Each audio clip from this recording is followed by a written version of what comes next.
చెప్పాను. ఎందుకంటే బీసీ వాదం అనేది ఇవాళ గడప గడపకు గ్రామ గ్రామానికి చేరాల్సినటువంటి అవసరం ఉంది. మరి జమ్మికుంటలో బీసీల గురించి ఒక సమావేశం పెట్టడం అంటే నిజంగా కూడా సంతోషకరమైన విషయం. మరి ఇక్కడ జమ్మికుంట ప్రజలందరికీ కూడా ఈ సందర్భంగా నేను శిరస్సు వచ్చి నమస్కరిస్తున్నాను.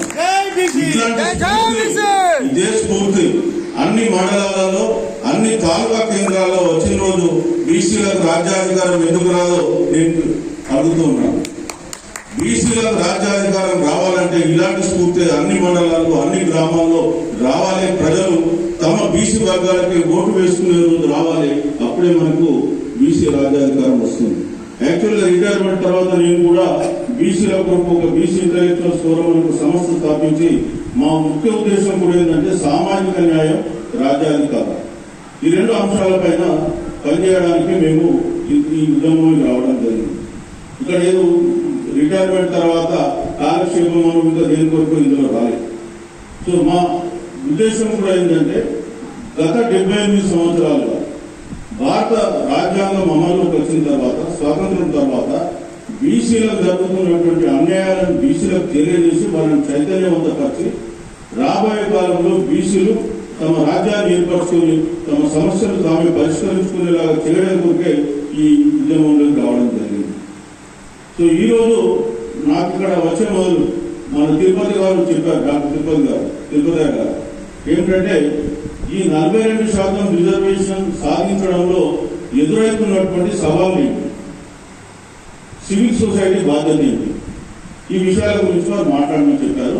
సో మొట్టమొదట ఈ విషయం గురించి మాట్లాడే మొదలు ఒక 5 నిమిషాలు మనం చరిత్రలోకి పోతే తిరిగి ఈ విషయాల గురించి మాట్లాడితే కొంత మనకు అప్రిసియేషన్ ఉంటుంది. మీరు ఎంత అవునన్నా కాదన్నా భారతదేశం అన్నది ఒక కులాల సమాహారం, కుల వ్యవస్థ మీద నిర్మించబడినటువంటి ఒక సామాజిక వ్యవస్థ ఉన్నటువంటి దేశం భారతదేశం. ఇవాళ కుల వ్యవస్థ అనేది నిన్నమనేది ఏర్పాటు చేసిన వ్యవస్థ కాదు. వేల సంవత్సరాలుగా ఈ కుల వ్యవస్థ ఈ భారతదేశంలో ఉంది. మొదట వర్ణ వ్యవస్థ ఉంది, తర్వాత కుల వ్యవస్థ వచ్చింది. గత 3000-4000 సంవత్సరాల నుంచి కుల వ్యవస్థ ద్వారా కులం పేరు మీద ముఖ్యంగా ఈ బీసీ వర్గాలను అణచివేయడం జరుగుతుంది. సో వర్ణ వ్యవస్థ ఉన్నప్పుడేమో బ్రాహ్మణులు, క్షత్రియులు, వైశ్యులు, శూద్రులు, ఆ తర్వాత వర్ణ వ్యవస్థ కావాలా పంచములు అంటే నేటి దళితులు ఉన్నారు. ఇవాళ వర్ణ వ్యవస్థలో శూద్రులు అనే వాళ్ళే నేటి బీసీ, బ్రాహ్మణులేమో బ్రాహ్మణికం చేయాలి, క్షత్రియులేమో రాజరికం చేయాలి, వైశ్యులు వ్యాపారం చేయాలి, మిగతా శూద్ర వర్గాలన్నీ కూడా ఈ 3 వర్గాలకు సేవ చేయాలి. సో మరి ఆ బ్రాహ్మణిక వ్యవస్థలో శూద్రులకు ఎలాంటి హక్కులు లేవు, ఆస్తి హక్కు లేదు, అదేవిధంగా పాలనలో హక్కు లేదు, కేవలం బానిసలుగా బతికేటువంటి హక్కు. మరి చరిత్రలో పోయి చూస్తే గత 3000 నుంచి 4000 సంవత్సరాల వరకు బ్రాహ్మణుడు బ్రాహ్మణికం చేయాలి, క్షత్రియుడు రాజరికం చేయాలి, వైశ్యుడు వ్యాపారం చేయాలి అనేటువంటి రిజర్వేషన్లు ఎవరు అనుభవించండి? 3000-4000 సంవత్సరాల నుంచి చరిత్రలో రిజర్వేషన్లు అనుభవించినటువంటి వాళ్ళు వర్గాలు వాళ్ళు. ఇవాళ రిజర్వేషన్లు ఎందుకు పెట్టాల్సి వచ్చింది? భారత రాజ్యాంగంలో వేల సంవత్సరాలుగా కుల వ్యవస్థ వల్ల వీళ్ళు అణచివేయబడ్డారు కాబట్టి వాళ్ళు మిగతా వర్గాలతో సమానంగా ఎదగడానికి ఒక అవకాశం కల్పించడానికి మాత్రమే రిజర్వేషన్లు ఒక రక్షణ కవచాలుగా రాజ్యాంగంలో పెట్టింది. అంతే తప్ప రిజర్వేషన్లు ఊరికే పెట్టలేదు. ఇవాళ ప్రపంచంలో అన్ని దేశాలలో రిజర్వేషన్ ఉన్నాయి, ఈవెన్ అమెరికాలో కూడా నీగ్రోస్ రిజర్వేషన్ ఉన్నాయి, ఒక భారతదేశంలో కాదు. ఆ విషయానికి వస్తే అక్కడ అఫిర్మేటివ్ యాక్షన్ అంటారు, ఇక్కడ మనం రిజర్వేషన్ అంటున్నాం. అదేవిధంగా ఇక్కడ రిజర్వేషన్స్ హిస్టరీకి వస్తాయి. భారతదేశంలో ఇంతకుముందు చాలా మంది మన వక్తలు చెప్పారు, ఇంక్లూడింగ్ ప్రొఫెసర్ పులిమనోహర్ గారితో సహా. భారతదేశంలో 1902లో మొట్టమొదట సాహు మహారాజు గారు 50% రిజర్వేషన్ కల్పించారు. తర్వాత మైసూర్ రాష్ట్రంలో చేశారు. తర్వాత చట్టబద్ధంగా తమిళనాడులో 1921లో జస్టిస్ పార్టీ అధికారంలో ఉన్నప్పుడు రిజర్వేషన్స్ వచ్చినాయి. అదేవిధంగా సైమన్ కమిషన్ ఇండియాకు వస్తుంటే కాంగ్రెస్ గోబ్యాక్ అన్నారు, బట్ అంబేద్కర్ గారు పార్టిసిపేట్ అయ్యి అందులో వాళ్ళను భారతదేశంలో ఉన్నటువంటి సామాజిక ఆర్థిక రాజకీయ పరిస్థితులపై వాళ్ళకి రిపోర్ట్ ఇస్తే 1935 అంటే గాంధీకి అంబేద్కర్ మధ్య కూడా ఒక ఒడంబడిక ఉంటుంది, పునా ప్యాక్ట్ అని. దాంట్లో రిజర్వేషన్స్ అనే అంశం ఉంటుంది. మరి 1935 యాక్ట్ లో కూడా రాజకీయ రంగంలో రిజర్వేషన్స్ రావడం జరిగింది. ఇవాళ స్వాతంత్రం పూర్వం రిజర్వేషన్లు ఉన్నాయి. భారతదేశం స్వాతంత్రం వచ్చిన తర్వాత రాజ్యాంగం రాసుకున్న తర్వాత రాజ్యాంగంలో అక్కడ ఆర్టికల్ 16(4) ఏమందంటే ఉద్యోగాలలో తగినంత ప్రాతినిధ్యం లేకపోతే బీసీలకు రిజర్వేషన్ ఇవ్వండి. ఇవాళ కోర్టులు ఏమంటున్నాయి? 50% సీలింగ్ అని అంటుంది. రాజ్యాంగంలో ఎక్కడ 50% సీలింగ్ రాయలేదు. తగినంత ప్రాతినిధ్యం లేకపోతే రిజర్వేషన్ ఇవ్వండి, ఎంత శాతం ఇవ్వని చెప్పి కోర్టు ఎక్కడ రాజ్యాంగం ఎక్కడ రాయలేదు. దాన్ని ఆర్టికల్ 15(4) అనేది మళ్ళీ విద్యలో రిజర్వేషన్ల కొరకు మొదటి రాజ్యాంగ సవరణ ద్వారా వచ్చింది.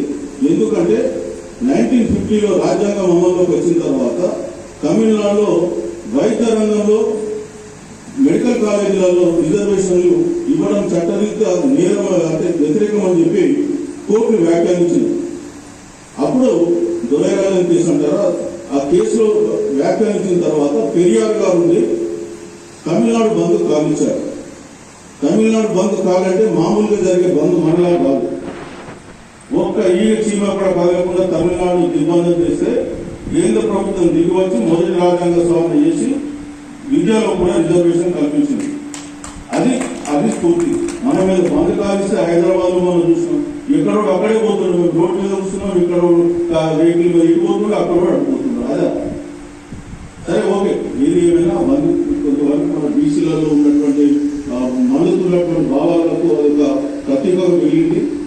కొంతవరకు మనం అందులో విజయం సాధించడం చెప్పగలుగుతాం. అట్లాంటి రిజర్వేషన్లో అప్పుడు పెరియార్ ఉండడంతో తమిళనాడు ఒక రోల్ మోడల్గా మారి రిజర్వేషన్లు ఆ రోజు మన విద్యారంగంలో రావడం జరిగింది. అయితే ఇక్కడ మనం గుర్తించాల్సింది ఏంటంటే బీసీలకు రిజర్వేషన్లు ఎక్కువ వచ్చింది. ఎస్సీ ఎస్సీల కంటే భారత రాజ్యాంగంలో రిజర్వేషన్లు మొదటి నుంచి ఉన్నాయి. 1944 నుంచి ఇండియాలో ఎస్సీలకు రిజర్వేషన్లు అమలవుతుంది. 1944 ఎస్టీలకు వస్తే 1950 నుంచి అమలవుతుంది. అయితే బీసీలకు ఎప్పుడు అమలవుతుంది? ఎందుకు వాళ్ళు బీసీలు వెనుకబడ్డారు? దీని కారణం ఏంటి అనే విషయం మనం ఒక్కసారి లోతుగా వెళ్తే, నేను తర్వాత మాట్లాడతాను. ఎదుర్కొంటూ 42% ఛాలెంజెస్ ఏంటని మొట్టమొదట ఈ రిజర్వేషన్ల హిస్టరీ తెలుసుకోవాలి. ఇవాళ నేను ఆల్రెడీ చెప్పిన రిజర్వేషన్లు అనేది వేల సంవత్సరాల్లో కుల వ్యవస్థ వల్ల నలిగిపోయినటువంటి ప్రజలు మిగతా వర్గాలతో సమానంగా ఎదగడానికి మాత్రం కల్పించిన అవకాశాలే రిజర్వేషన్. ఇప్పుడు బీసీ దగ్గరకు వచ్చేస్తే, ఎస్సీలకు వచ్చేస్తే అంబేద్కర్ గారి చొరవ వలన, ఆయన చేసినటువంటి కృషి వలన మొదటి నుంచి కూడా వాళ్ళకి రిజర్వేషన్ ఉంది. కానీ భారత రాజ్యాంగంలో బీసీలు అంటే బ్యాక్వర్డ్ క్లాసెస్ అని మాత్రమే నిర్వచనం ఉంది, బ్యాక్వర్డ్ క్యాస్ట్ కాదు.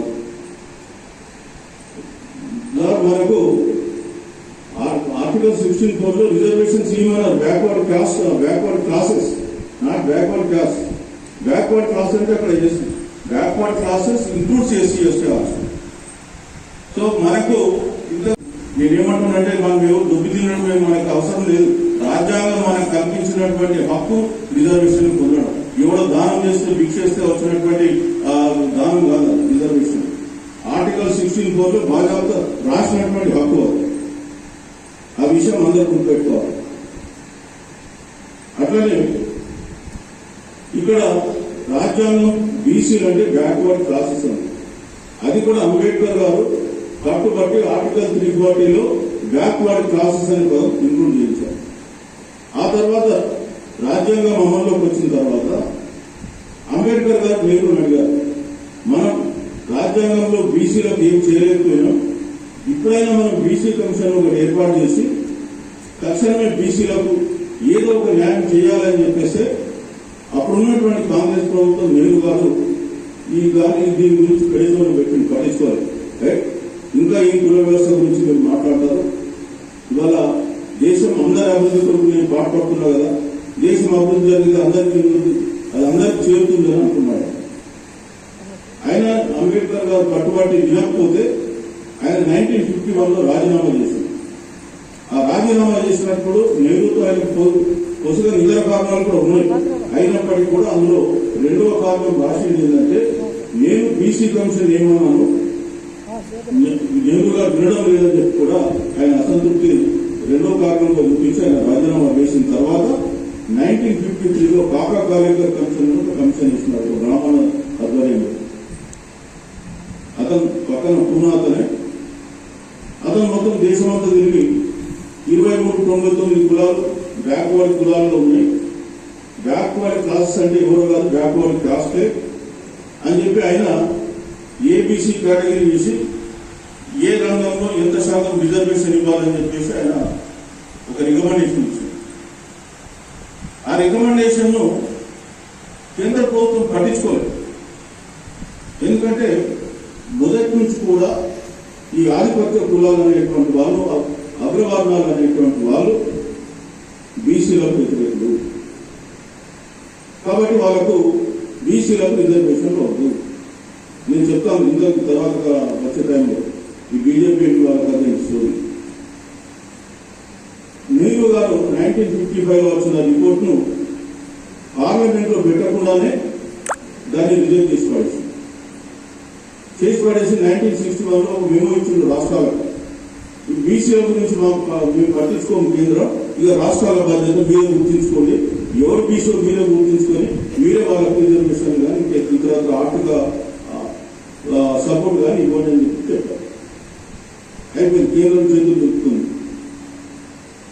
ఆ తర్వాత ఎవరు బీసీల గురించి పట్టించుకోలేదు.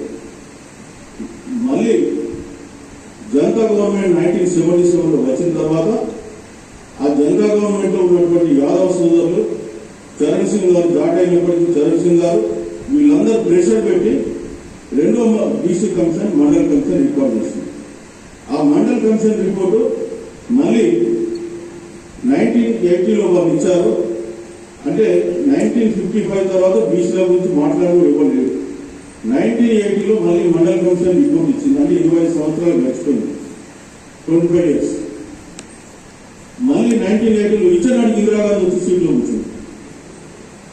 మళ్ళీ మన దురదృష్టం, మళ్ళీ ఎవరు పట్టించుకోవాలి. మళ్ళీ 1990లో వీపీ సింగ్ గారు అధికారంలోకి వచ్చినాక వీపీ సింగ్ కు మద్దతు లేదు. ఎందుకంటే మొదటిసారిగా కమ్యూనిస్టులు ఇటు బీజేపీ వాళ్ళు వీపీ సింగ్ కు సపోర్ట్ చేసి కూర్చోబెట్టారు. సో ఆ సందర్భంలో అప్పుడు ఆయన ఉప ప్రధాని దేవిలాల్తో ఆయనకు ఉన్నటువంటి అభిప్రాయ భేదాలతో దేవిలాల్ గారు ఏప్రిల్ 11, 1990 జంతర్ మంతర్ దగ్గర ధర్నా పెట్టాడు. ఈయన మీద పెడితే అప్పుడు ఆ అదం చూసుకుని శరద్ యాదవ్ అనేటువంటి ఒక బీసీ నాయకుడు, ఆయన 54 మంది పార్లమెంట్ సభ్యుల మద్దతు, అతను వీపీ సింగ్ అల్టిమేటం ఇచ్చింది, నువ్వు ఏప్రిల్ 10th లోపల 9th లోపల తెచ్చకపోతే నేను నీకు మద్దతు నిర్మించి 10th రోజు దేవిలాల్తో సహా ఎర్రకోట దగ్గర కూర్చుంటా, నీ కళ అయినటువంటి ఏప్రిల్ 15th రోజు ఎర్రకోట మీద నువ్వు జెండా ఎగరేయాలనుకున్నావు చూడ, ఆ కళ నెరవేరదని చెప్పింది. ఆ దెబ్బకి వీపీ సింగ్ భయపడ్డాడు.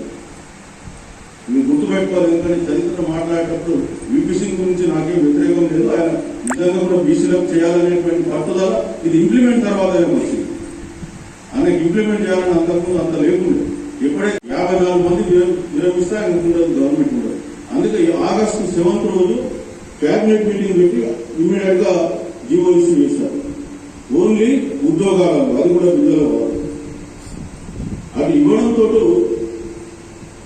ఇమ్మీడియట్ గా BJP government, BJP party VP Singh కు మద్దతు నిర్మించేసింది. తప్పిమని ఆగస్టు 31 ఆయన గవర్నమెంట్ పడిపోయింది. ఆ తర్వాత కమాండర్ యాత్ర చేస్తున్నారు. ఇది పరిస్థితి. ఇవాళ అంటే వీపీ సింగ్ చేసింది కేవలం ఉద్యోగాలు.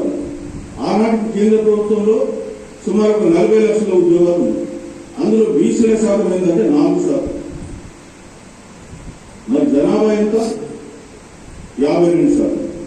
అది మండల్ కమిషన్ ఇష్టం ఎస్టిమేట్ ప్రకారం 52% జనాభా 4% ఉంది. మరి రాజ్యాంగం కనగల నిజమైనట్ట కానట్ట. అందుకే రిజర్వేషన్ అవసరం ఉంది. ఈ రోజు కూడా కేంద్ర ప్రభుత్వ ఉద్యోగాలలో 16%, 17% కేటగిరీ ఏ ఉద్యోగాలలో కేటగిరీ సి కేటగిరీ డి కేటగిరీలో 22% కంటే ఎక్కువ. 27% రిజర్వేషన్స్ మనకు మండల కమిషన్ రికమెండ్ చేసింది.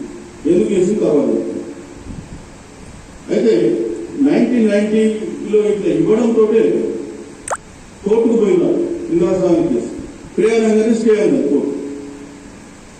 మళ్ళీ 92లో కోర్టు అవును రిజర్వేషన్ ఓబీసీలకు ఇవ్వచ్చు, కులం ప్రాతిపదికగా బ్యాక్వర్డ్ క్లాసెస్ ఎవరు నిర్ధారించవచ్చు అన్నప్పుడు 93లో పివి నరసింహరావు ఉన్నాడు. అప్పుడు పివి నరసింహరావు గారు వీటిని రిజర్వేషన్స్ ఇంప్లిమెంట్ చేయడం జరిగింది. ఆ రోజు నుంచి ఇంప్లిమెంట్ చేసి ఈ రోజు కూడా ఈ దేశంలో ఇంకా 22% దాటలేదు.